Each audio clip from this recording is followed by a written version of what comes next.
Bonjour, aujourd'hui c'est le 12 février.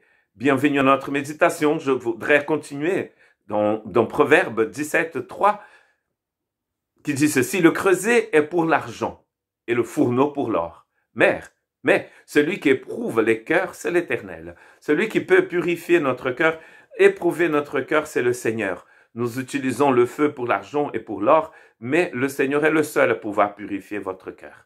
Il y a dans un roi un texte très intéressant, c'est une prière du roi Salomon, quand il a fait entrer dans le temple de Jérusalem, qui venait de construire, l'arche de l'alliance, symbole de la présence de Dieu parmi son peuple. Et il va prier pour le peuple.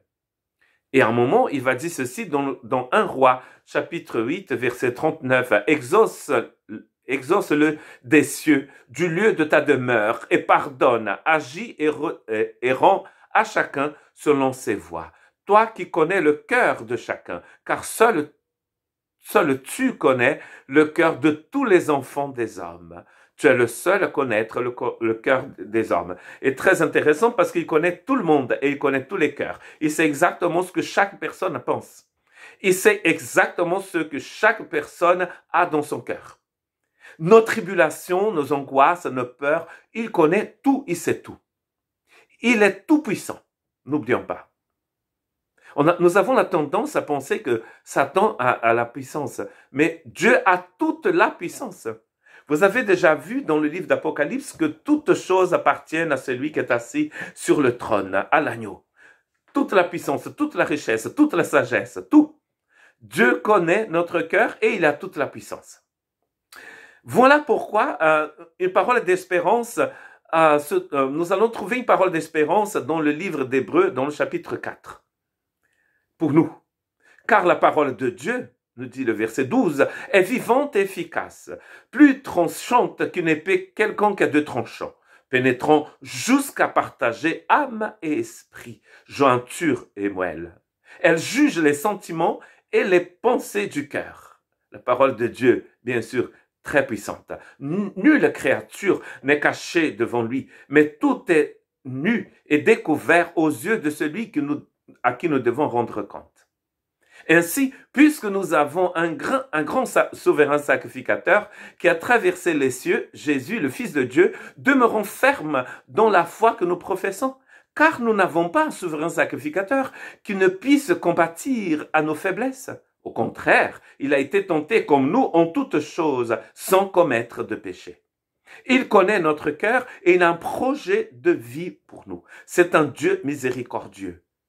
On peut peut-être dire Dieu ne sait pas ce que c'est que de vivre sur cette planète, mais si, il le sait. Il sait parce qu'il est Dieu et il sait aussi parce qu'il est devenu homme dans la personne de son Fils. Il est venu ici. Il a vécu 33 ans ici. Il a souffert comme n'importe qui peut souffrir. Il a été tenté en toutes choses. Mais très important, il n'y a pas de péché en lui. Il purifie notre cœur parce que c'est un grand prêtre, un souverain sacrificateur qui est rempli de miséricorde et de grâce.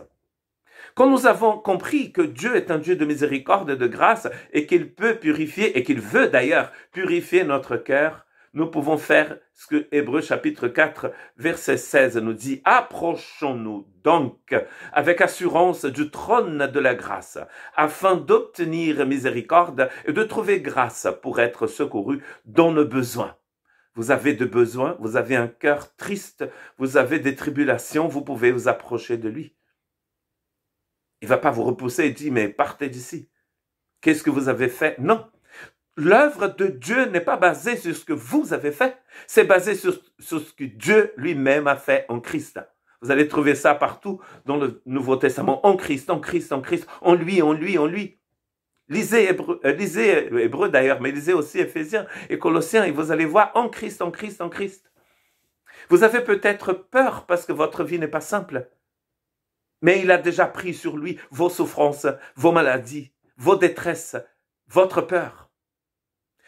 Et tout ce qu'il nous dit de faire ici, c'est de nous approcher du trône de la grâce. Et nous allons recevoir l'aide pour notre cœur, l'aide dont nous avons besoin. Et cette aide que nous cherchons, nous la trouvons devant le trône de l'agneau. Nous trouvons dans la personne du Fils de Dieu. Que Dieu vous bénisse.